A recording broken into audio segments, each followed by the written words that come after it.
കർത്താവേ, നിന്റെ ഉന്നതമായ നാമത്തിന് സ്തോത്രം ചെയ്യുന്നു. കർത്താവേ, നിന്റെ വിശുദ്ധ പൗരോഹിത്യത്തെ മഹത്വപ്പെടുത്തണമേ. കർത്താവേ, സഭയിലുള്ള സാന്നിധ്യം പ്രകടമാക്കണമേ. 40 വർഷം ഞാൻ അർപ്പിച്ച കൃപാന്റെ യുഗതിയാൽ കൃപാസനത്താലെ ജീവനോടെ പ്രത്യക്ഷപ്പെട്ട മാതാവിൻ്റെ മധ്യസ്ഥത്താൽ പിതാവിൻ്റെയും പുത്രൻ്റെയും പരിശുദ്ധാത്മാവിൻ്റെ നാമത്തിൽ ഞാൻ നിങ്ങളെ ആശീർവദിക്കുന്നു.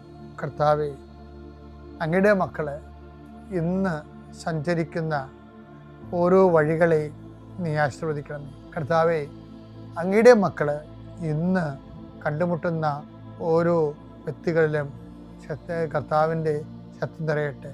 കർത്താവേ, അങ്ങയുടെ മക്കള് ഇന്ന് യാത്ര തിരിക്കുന്ന, ലക്ഷ്യം വെക്കുന്ന ഓരോ ലക്ഷ്യങ്ങളും കർത്താവിൻ്റെ നാമത്തിൽ സാധിക്കുകയും അനുഗ്രഹം പ്രാപിക്കുകയും ചെയ്യട്ടെ. ഇന്നത്തെ ദിവസം സമർപ്പിച്ച് പ്രാർത്ഥിക്കുക. കണ്ടുമുട്ടാൻ പോകുന്ന വ്യക്തികളെ മനസ്സിൽ കാണുക, ചെയ്യാൻ പോകുന്ന കാര്യങ്ങളെ മനസ്സിൽ കാണുക. ആരുടെയെങ്കിലും തരത്തിലുള്ള നീരസമോ സങ്കടമോ അല്ലെങ്കിൽ ആരെങ്കിലും ഒരു ഭയമോ എന്തെങ്കിലും വിഷയങ്ങളുണ്ടെങ്കിൽ ആ മേഖലകളിലെല്ലാം പരിശുദ്ധമ്മ തൻ്റെ നീല മേലങ്കിയാൽ അങ്ങയുടെ മക്കളെ പൊതിഞ്ഞ് പിടിക്കട്ടെ എന്ന് പ്രാർത്ഥിക്കുന്ന. ഇന്നത്തെ എല്ലാ ഉത്തരവാദിത്തങ്ങളും നിറവേറ്റിക്കൊണ്ട് നിങ്ങൾ രാത്രി തിരിച്ചു വരുമ്പോഴേ സമാധാനം നിങ്ങളുടെ ഹൃദയത്തിൽ ഉണ്ടാകാൻ ഇടയാക്കട്ടെ എന്ന് പ്രാർത്ഥിക്കുന്നു. നിത്യം പിതാവും പുത്രനും പരിശുദ്ധാത്മാവും നയിക്കുവാമേ.